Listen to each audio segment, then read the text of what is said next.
Hi there, and welcome to Enterprise AI Defenders, a show that highlights how enterprise security leaders are using innovative technologies to stop the most sophisticated cyber attacks.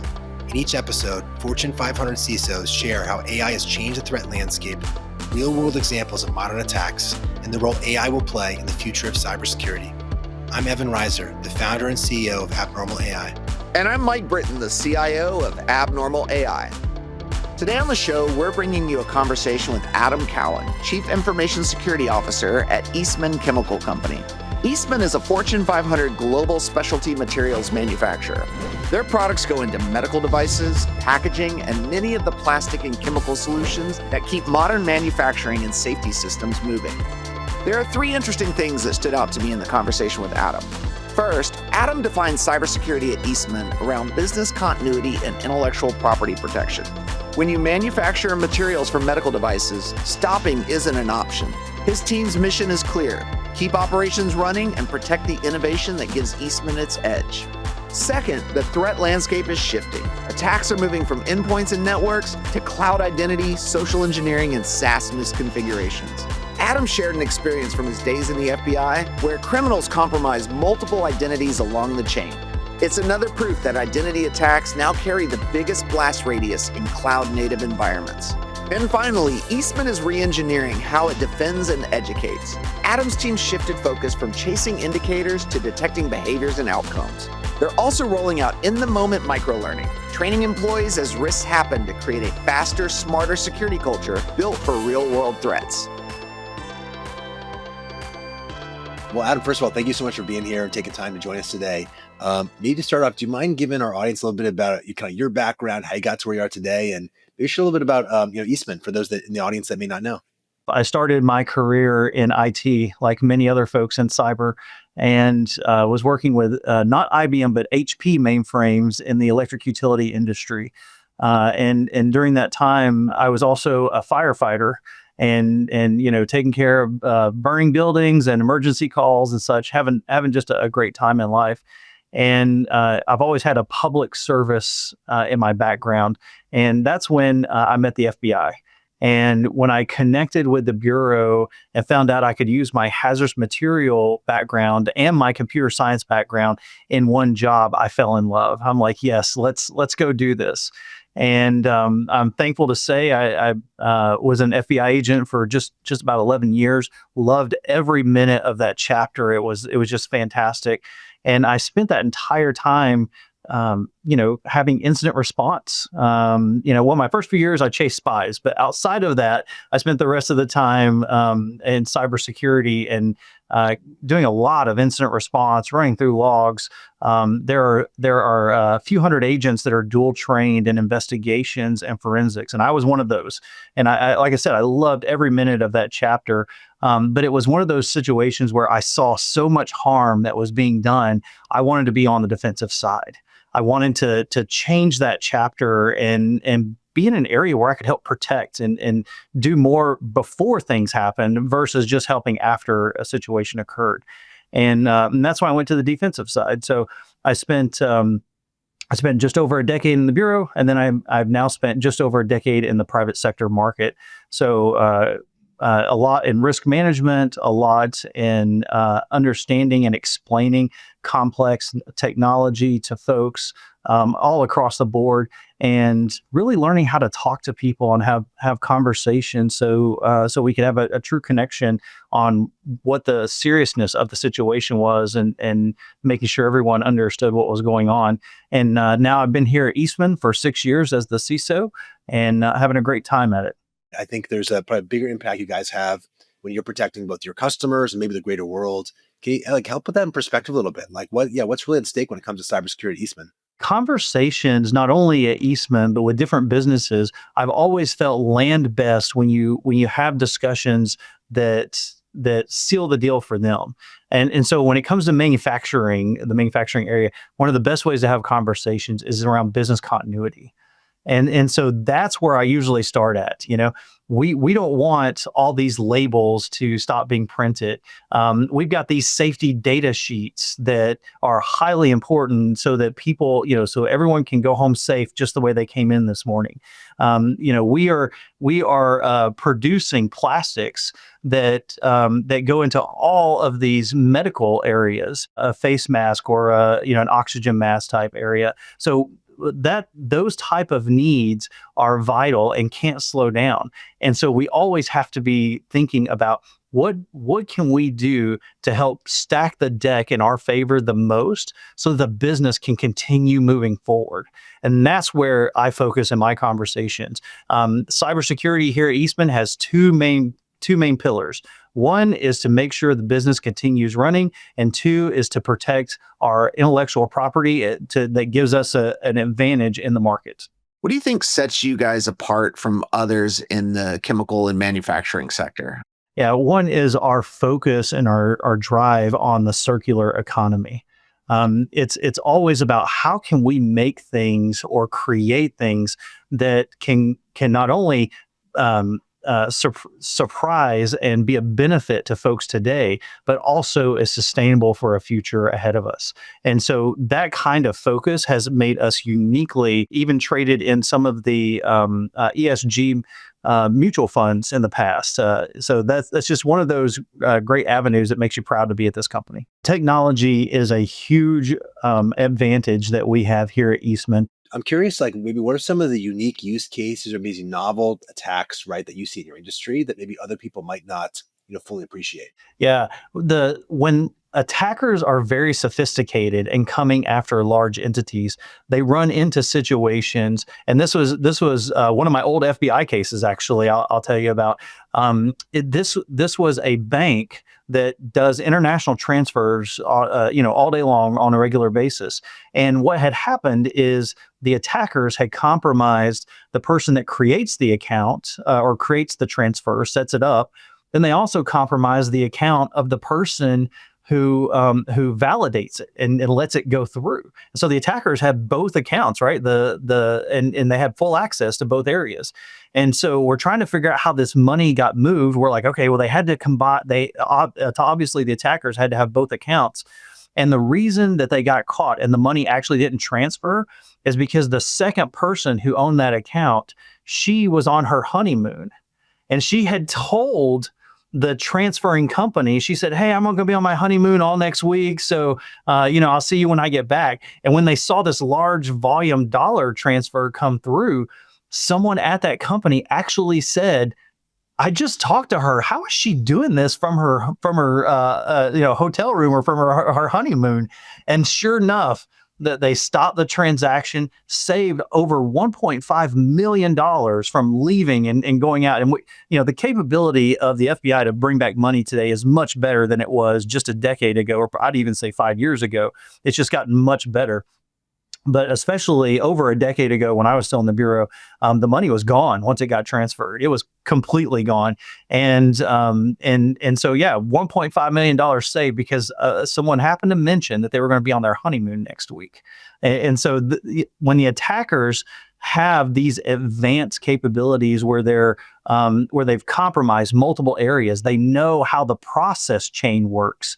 That's when the sophistication kicks in, especially when it comes to cloud. Identity is basically the new attack surface that we're all up against. And the privilege is the blast radius of how far that's going to go in the environment. That's what we're up against all the time now. That's why, CISOs are spending a lot more money in the identity and access management area than we ever have in the past.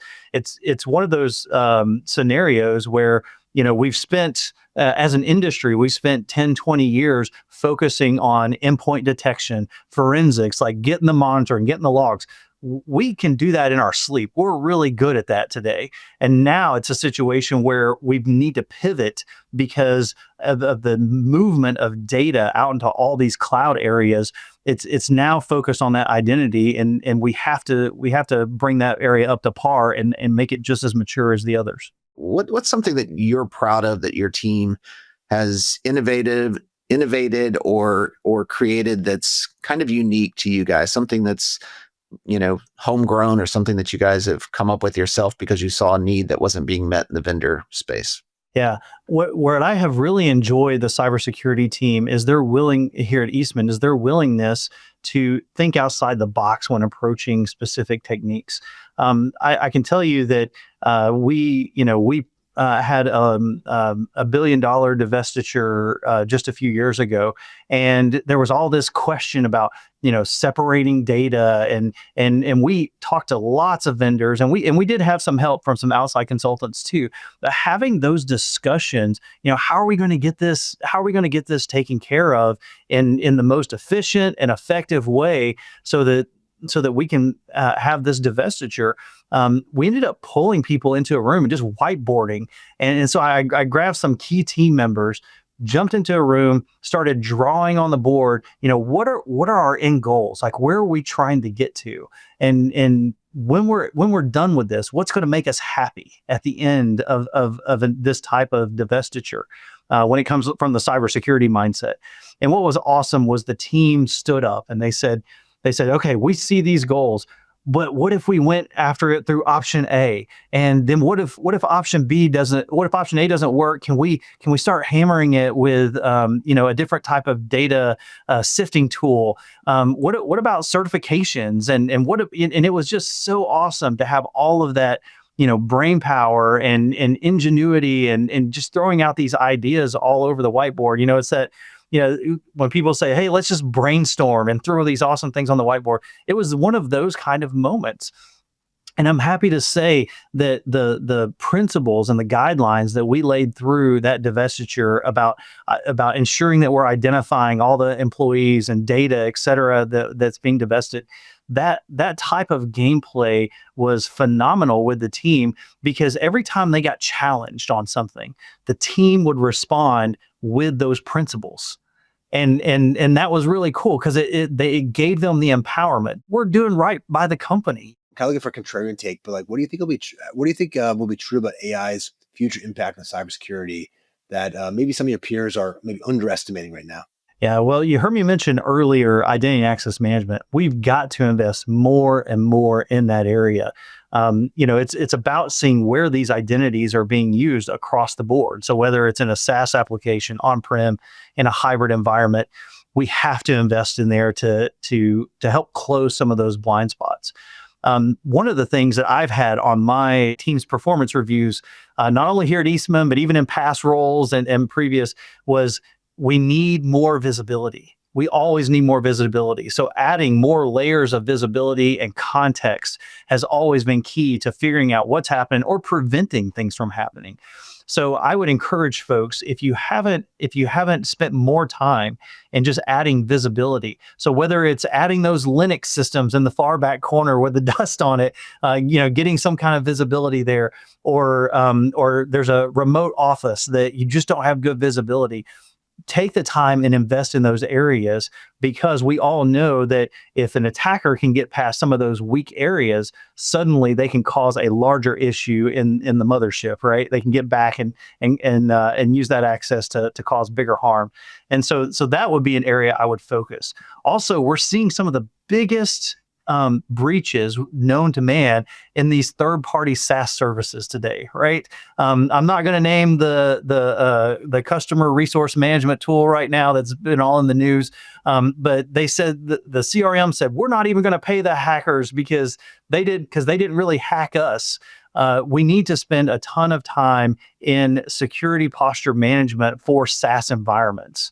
And so I was recently on a call with a vendor, and I said, can you tell me what configuration capabilities should we have in place to prevent an attack or to prevent us from having a SaaS issue that other customers have had?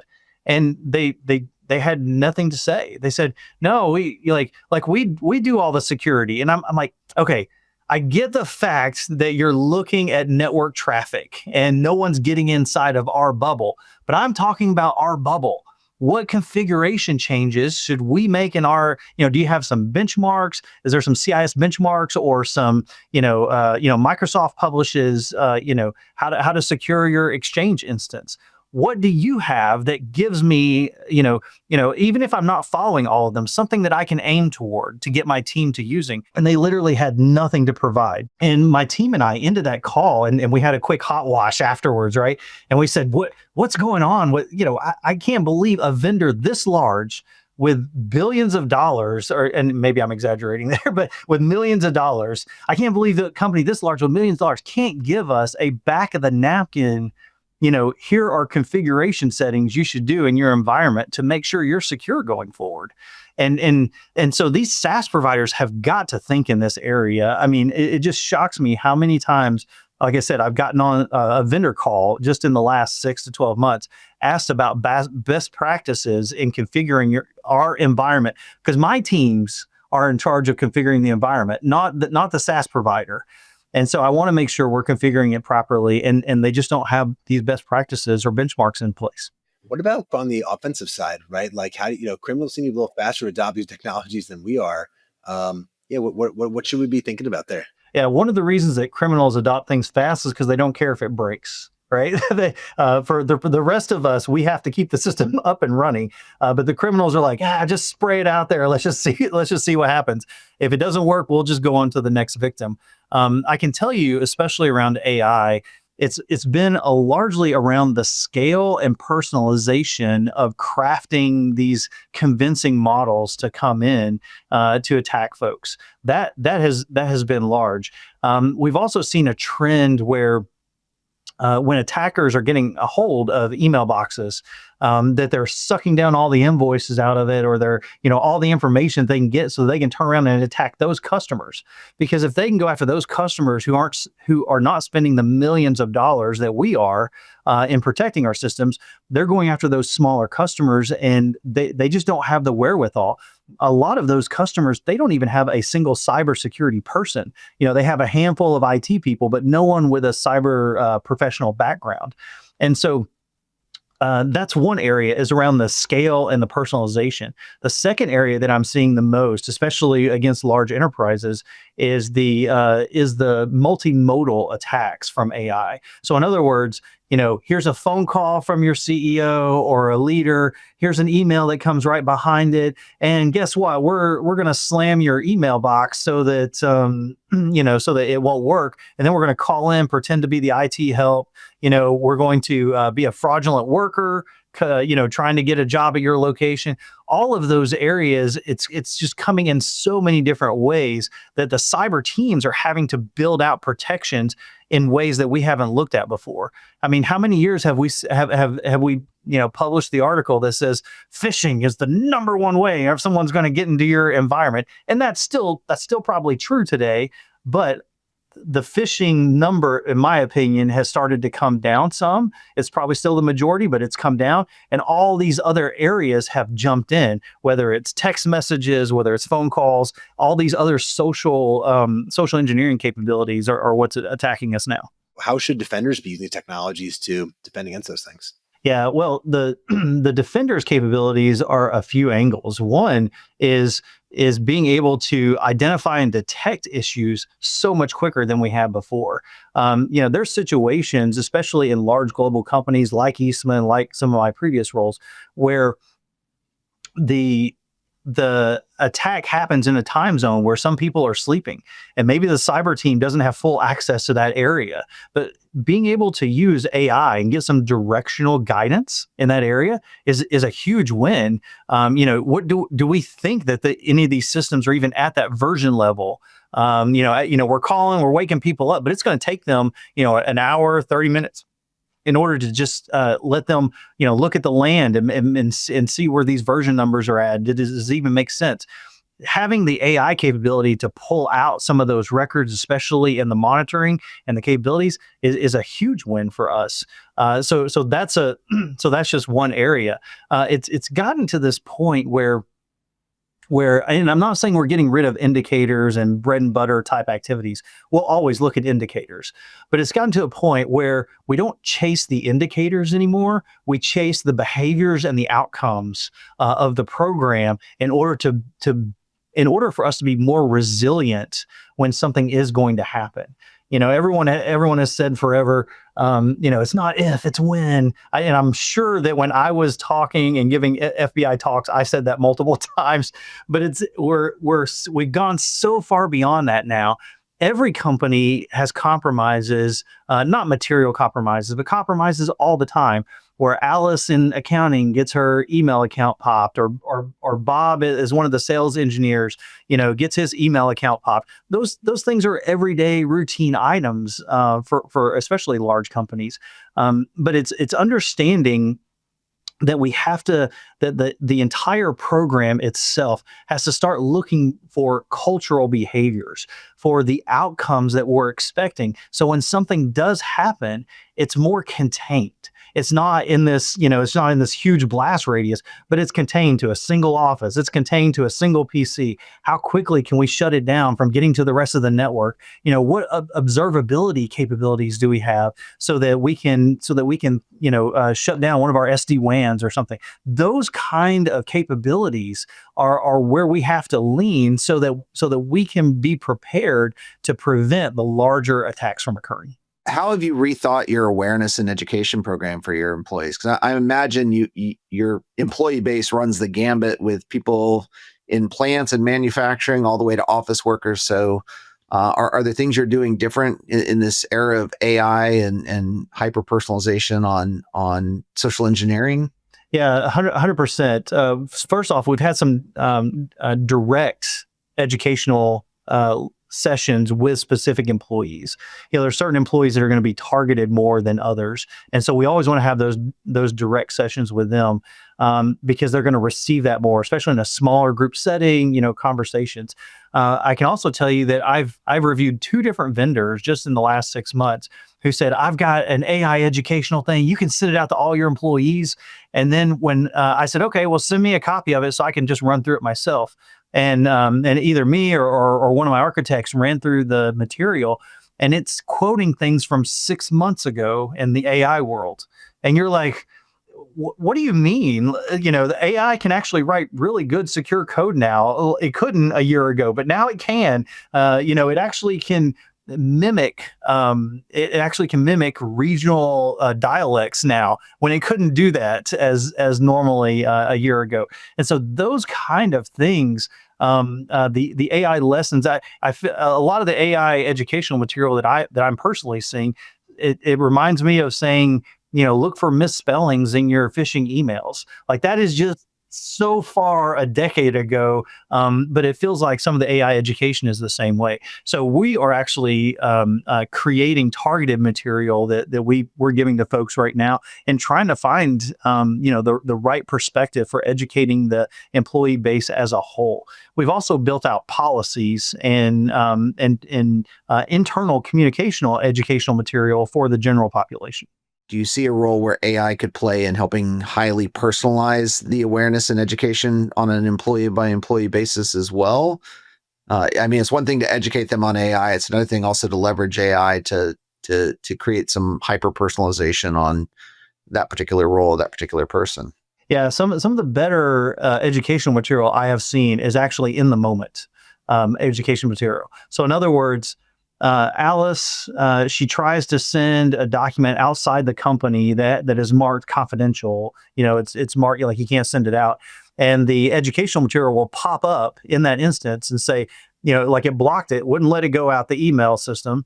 And then the educational material pops up and says, hey, you're trying to send this out. Actually, you can't. It's very dangerous to send out confidential material to a Gmail account outside the company. And it gives them those what I would call in the moment educational prompts. Those seem to be the most effective.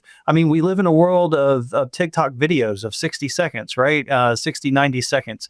And so being able to provide those blurps of information that people can digest quickly, it's understandable. One of the nicest compliments I've gotten in the last few years was a vice president reached out to me directly and said, I love this newsletter because every time I get it, it would actually, other newsletters I get, I would have to file it away, and then I'm never going to go back and read it again.